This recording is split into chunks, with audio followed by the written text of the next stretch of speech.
Hey everybody, welcome back to another episode of First Impressions. This time around, I'm taking a look at the 2017 debut album by ConnectieCuts titled Fang Duna on Beamhole Interprize. Now before we get started, I do want to make one quick disclosure. Beamhole did contact me. They sent me 2 copies of the album free of charge, plus a t-shirt, which was really cool, so thank you guys. But again, I want to reiterate that my opinions are my own and they're not influenced at all by the band. Now, for those of you who don't know who they are, ConnectieCuts is the product of 2 Danish producers, Element and Color Cowboy. So the title of the album is Fang Duna, and I hope I'm saying that right because it's Old Norse and it roughly translates to catch the booming sound. And it's interesting because all the songs on here are titled in Old Norse and they included translations on the back so you can kind of figure out what all of these songs mean, which I think is really cool. So speaking of the songs, let's get to it. Side 1 opens with Cap, and for me this wasn't the strongest track to start an album off with. It felt a little repetitive and I did find myself not paying attention the whole time, but I think this is the one track of all of them that is most guilty of that, so I forgive him for that. But anyway, you guys should check it out here for yourself and see what you think.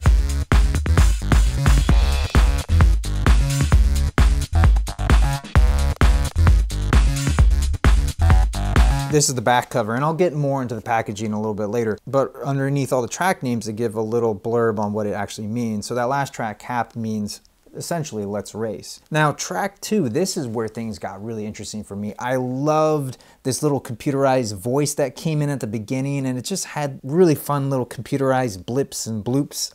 I really dug this song.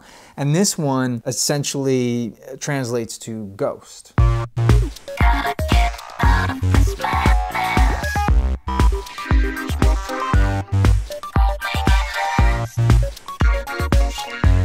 Track 3 kind of brings it back to a more simplistic song. There's not a lot of embellishment on this one, but it has a real kind of syncopated feel, and I kind of like this sort of stuttered feel that it has. And this one roughly translates to the youth or a young human being.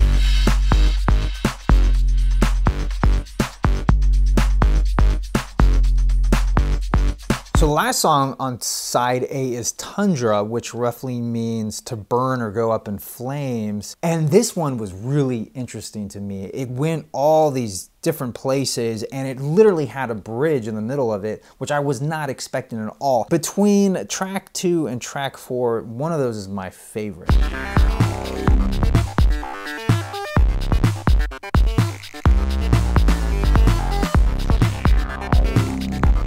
So track 1 on side B roughly translates to nuts, cojones, balls, which I love that they titled that. And this song starts off very ambient and it has almost like a rattlesnake type sound, which I really, really dug.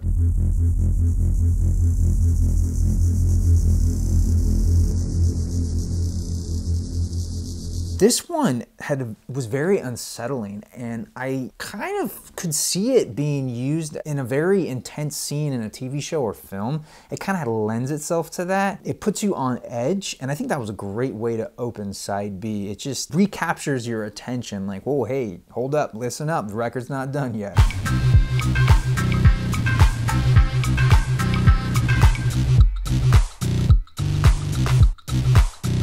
Track 2 on side B, Hunda Ganga, I'm not sure if I'm saying that right. It literally means walk of the dog, which makes total sense because it has a very animalistic driving sound. Like, it sounds very sexual, but like rudimentary sexual, not sexy, but just like dirty, dusty kind of a sound. And it's funny because if you watch the music video for it, there's a guy dressed up like a dog. He's got this kind of creepy dog face and this suit, and he's just terrorizing this suburb somewhere in Europe. It makes sense when you listen to the song. It fits so well.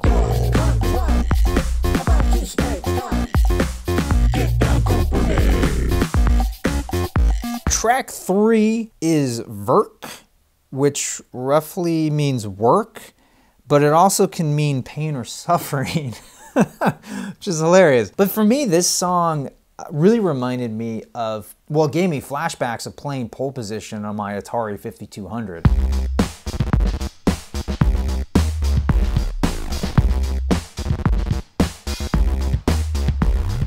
So the last song opens with a lot of garbled electronic sounds, incoherent voices coming over like a radio or a bad telephone. And this one was very methodical, very plotting, thought out, serious even. I enjoyed the sort of bleakness of it. I could again see this as another soundtrack piece.